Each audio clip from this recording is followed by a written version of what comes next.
करवा चौथ की कथा। एक साहूकार के 7 बेटे और बेटी थी जो 7 भाइयों की लाडली बहन थी। 8 भाई बहन एक साथ बैठकर खाना खाया करते थे।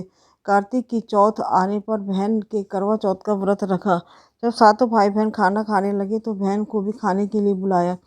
तो माँ बोली, आज इसका करवा चौथ का व्रत है और यह चांद निकलेगा तभी अर्घ देकर खाना खाएगी। तब भाइयों ने जंगल में आग जलाकर छलनी में से चांद दिखा दिया। भाई भाभीियों से बोली कि चलो अर्घ देकर आते हैं, चांद निकल आया है। भाभियाँ बोली, ये तेरा चांद निकला, हमारा चांद तो रात को निकलेगा। बहन चांद को अर्घ देकर भाइयों के साथ खाना खाने बैठ गई। पहला टुकड़ा तोड़ा तो बाल निकला, दूसरा टुकड़ा तोड़ा तो छींक मारी, तीसरा टुकड़ा तोड़ा तो राजा के घर से बुलावा आ गया कि राजा का लड़का बीमार है, जल्दी भेजो। माँ ने लड़की के पहनने के कपड़े निकाले और 3 बार बक्सा खोला। तीनों बार सफ़ेद कपड़े निकले। जब माँ ने वही कपड़े पहना कर ससुराल भेज दिया। लड़की की साड़ी के पल्ले में एक सोने का सिक्का बांधकर माँ ने कहा, रास्ते में जो भी मिले सबके पैर पड़ती जाना और सुहाग का आशीष देंगे। उससे ही सिक्का देकर अपने पल्ले में गांठ लगा लेना। जो भी आप तुम्हें मिले सबके पैर पड़ती जाना और जो तुझे सुहाग का आशीष दे। बाकी सब तो आशीष देते हैं, भाई भतीजे जीते रहे। सुहाग का आशीष कोई कोई देता है, तो जो सुहाग का आशीष दे तो उसी से यह सिक्का देकर पल्ले में बांध देगा। रास्ते में किसी के पैर पड़ने पर सुहाग का आशीष नहीं दी, सबसे आशीष दी कि ठंडी हो, सब्र करने वाली हो, 7 भाइयों की बहन हो, भाइयों का सुख देने वाली हो। अब ससुराल में पहुंची, दरवाजे पर छोटी नंद खड़ी मिली। बहन उसके पैर पड़ी और बोली, नंद बोली, सीली हो, सपूती हो, 7 बेटों की माँ हो, मेरे भाई का सुख देने वाली हो। यह आशीष सुनकर सोने का सिक्का नंद को दे दिया और पल्ले में गांठ मार ली। अंदर गई तो यह सोने का सिक्का नंद को दे दिया और रास्ते में पल्ले में गांठ बांध ली। इसीलिए कहा जाता है कि जो सोने का दान करता है उसके सारे संकट दूर हो जाते हैं।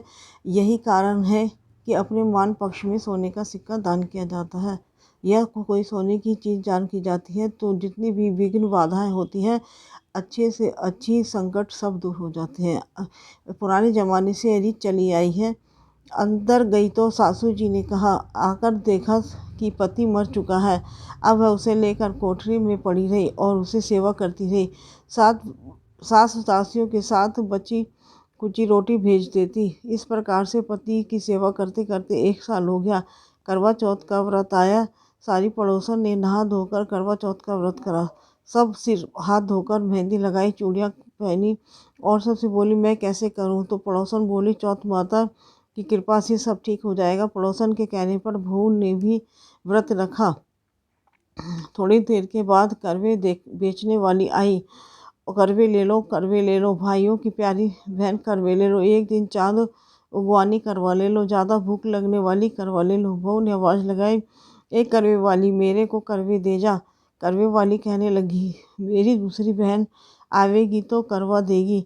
दूसरी बहन आई, करवा ले लो, करवा ले लो, भाइयों की प्यारी बहन करवा ले लो, दिन चांद उगवानी करवा ले लो, ज़्यादा भूख लगने वाली करवा ले लो। बहू ने आवाज़ लगाई, एक करवे वाली, मेरे को भी करवा दे जा। दूसरे करवे वाली, मेरी तीसरी बहन आएगी तो तेरे को करवा देगी। इस प्रकार से 5 बहनें आकर चली गई, किसी ने भी करवा नहीं दिया। फिर छठी बहन आई और बोली, मेरी 7वीं बहन आएगी तो तुझे करवा देगी। इस तरह से रास्ते के कांटे बिखेर कर रख देना और पैर में कांटा चुभ जाएगा तो खूब चिल्लाती हुई जाएगी।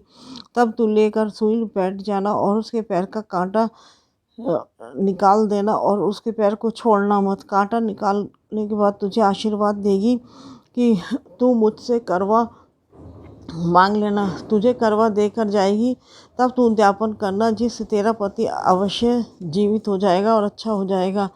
अब उसने वैसा ही करा। सारे रास्ते के कांटे बिछा दिए। 7वीं बहन करवा लेकर आई तो पाँव के कांटा चुभने के दर्द से खूब चिल्लाती हुई आई तो उसका पैर पकड़कर छोड़ा नहीं, कांटा निकाल दिया और आशीर्वाद दिया कि बहू ने पैर पकड़ लिए और बोली, अब तो मुझे आशीर्वाद दे, करवा भी देकर जाएगी। उसने बोला, तूने तो मुझे ठग लिया। यह कहकर चौथ माता ने उसके आंखों से काजल और नखूनों से मेहंदी, मांग में से सिंदूर, चितली, अंगूठी का छींटा और साथ में करवे भी दे दिए। अब करवे लेकर बहू ने उद्यापन की तैयारी करी और व्रत रखा। राजा का लड़का ठीक हो गया और बोला, मैं बहुत सोया। और बोली, सोए कि नहीं, 12 महीने हो गए आपकी सेवा करते करते। कार्तिक की चौथ माता की सुहाग दिया है।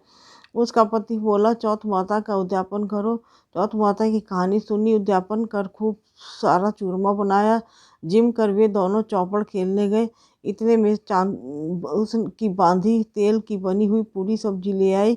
दोनों ने खेलते खेलते सासू के साथ बोली, महलों में खूब रौनक है, तुम्हारे बहू बेटे चौपड़ सार खेल रहे हैं। इतनी सुनकर सासू देखने गई।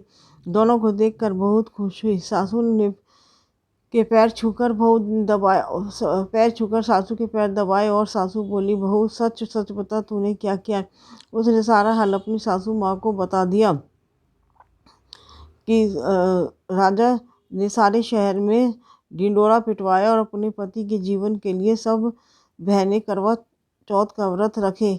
इस प्रकार से पहली करवा चौथ को अपने पियर में जाकर व्रत करें और चौथ माता जैसा राजा के लड़के के साथ जीवन दान दिया वैसा सभी को जीवन दान देना। मेरे पति को भी देना। कहते कहते सुम परिवार की स्त्रियों को भी सुहाग देना।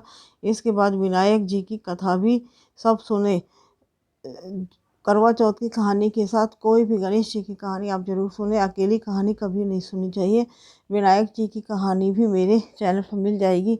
कुछ लोग गणेश जी की कहानी कहते हैं, तो चाहे विनायक जी की बात एक ही है, आप दूसरी कहानी ज़रूर सुनिएगा।